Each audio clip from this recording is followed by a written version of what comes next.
Good morning. So, a man and his son are kind of sitting in the backyard, just relaxing, chilling out. And the son looks at his father and says, Dad, I'm going to be a great leader one day. And the father looks at the son and says, Well, you know what? I'm going to be a bullfrog one day.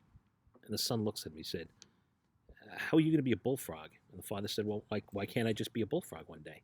And the son says, You can't, just wish to be a bullfrog. You have to be one.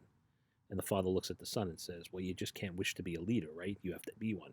So, how are you showing up in life? Are you leading as a parent? Are you teaching your kids the skills that they need to have to be successful?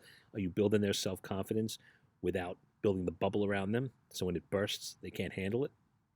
How are you showing up for your wife, your husband? How are you showing up for the people around you, your friends, the people you love? Leadership isn't always about business. Leadership is how you live your life and the example you set for the others around you. So just think about that for a second, right? I know it's a silly little story. Obviously you can't just be a bullfrog, but you can't just be a leader either.